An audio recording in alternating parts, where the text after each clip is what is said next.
Mike, you kind of explain the difference between the feeling after the game last week and the feeling right now.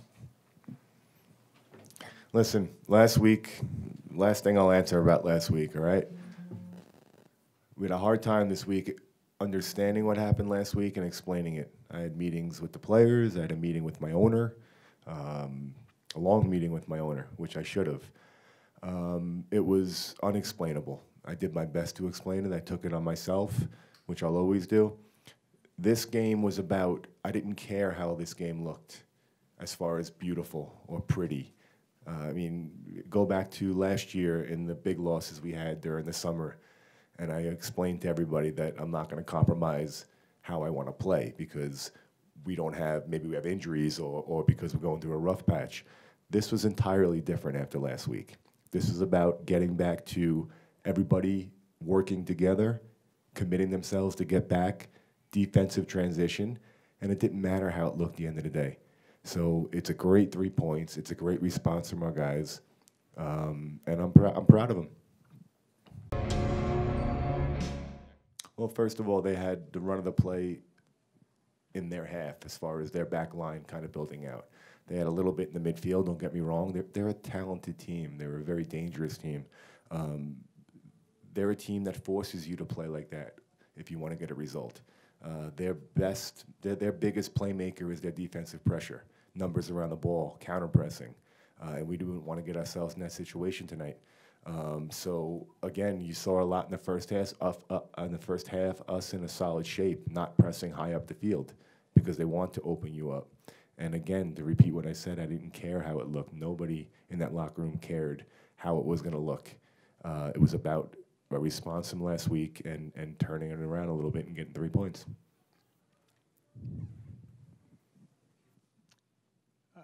Mike, I was going to ask you about, did you have any concerns at all about getting a quick start on the season because it cost you so much at the end of last year because of the slow start? So were you concerned at all that you'd have another slow start on a season? Well, listen, I mean, so much was made of how we ended the season last year, you know, how we were playing, you know, how much we won towards the end of the season. I've been around this league for 20 years now, all right? It's 34 games. It's a long time, you know, and everybody pushes the panic button last weekend. And don't get me wrong, there was things that went across my mind as well. Having said that, is that, yes, you always want to start strong. Every team in this league every year is going to go through dip. You know, how big that dip is depends on the year and the team. But after a solid showing against Dallas the first game, a road point, and then what happened last weekend, it was important for us just to get 3 points. So concerned about the beginning of the season? Right now I'm not. You know, we have 2 weeks now to get players healthy and get ready for Toronto.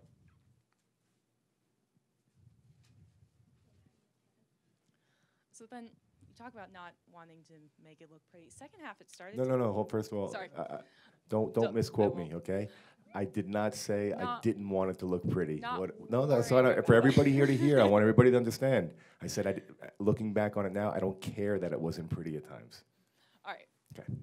Just want to clear that up. Yes, 100%. Exactly what you said, word for word. And then second half, it kind of started to look pretty, and you maintained possession more. What do you attribute that to?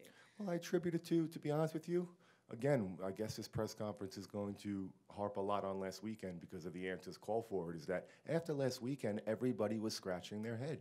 You know, not that we lost the game. LAFC is a very good team. And when I watched that game for the 4th time in a week, I've never watched one single game 4 full times in 1 week, ever. But I did for this. In the 3rd and 4th, I started saying, holy crap, we actually played pretty well at times in that game, which I didn't give them credit for. It was just a transition. It was just everything that we spoke about that they were going to do, they did. We knew that ahead of time. And it was just that transition for some reason. So going into this game, it was about guys just wanting to put that work in and not give up anything in transition, not give up anything in the run of play. And then the first half, a lot of times, we didn't have much in transition to the attack, which, again, we went in with a 1-0 lead. Second half, things did open up at times a bit more. We talked a lot at halftime about maintaining possession in their half of the field. instead of trying to counter all the time and go explosive. And I think at times we did that. And then towards the end of the game, when they were really pressing forward, kind of like last week, the third, fourth, and fifth goal against us, they're pushing forward for stuff, and gaps opened up, and we did well getting down. We didn't finish it, but, we did well in transition.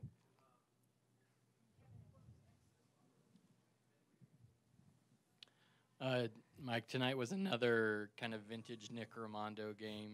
Kept him in. What do you see from him day to day? I mean, what has changed in the past 5 years, or he just keeps Nothing. doing it? He's somebody that comes up huge. He's a leader from the back. He actually felt a little something, as I'm sure you guys noticed, that Justin Glad was taking goal kicks a lot in the first half. There was a little bit of a concern that something happened to his leg, tweaked something. Fortunate he was able to finish the game, and he came up huge for us at times. But Nick, just go back and listen to what I've said and everybody said over the last 18 years about Nick. He came up huge for us, as did a handful of others. Brooks in a little bit of a less familiar position for him. What gave you confidence in him playing there, and how do you think he did? Well, two things gave me confidence. The first has nothing to do with Brooks. The fact that our two legitimate right backs on the team are both hurt. All right. The second one, Adam Henley, who's coming back, but he has not played 90 minutes. And then one of our backups, Sean Barry, is hurt. So we've talked about Brooks playing right back position, or trying him there, since I got here last year. I believe in Minnesota, my first game that I was up in the stands watching, but I was named the coach. He played the last 20 minutes at right back. It was just last weekend we threw him in there. I thought he brought energy. The concern that we had with Brooks was his defensive responsibility for 90 minutes, but I thought he did very well this week. And I ask everybody in this room, do not start writing articles this week about Brooks Lennon, how great he did, and he's the next right back, all right?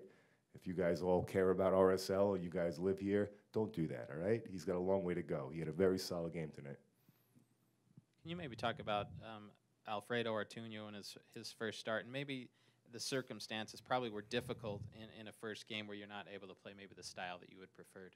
Yeah, Luis, Alfredo's obviously has an unbelievable track record. He scored a lot of goals. He's got a name for himself. We did a lot of research on him. He hasn't played in a full competitive match in a long time, and we would bring him along slowly.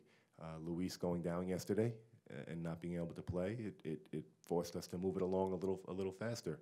I thought there were times that Alfredo did very well, and I thought there was obviously times that match sharpness and match fitness came into play for him, but he battled, and he had some good touches on the ball.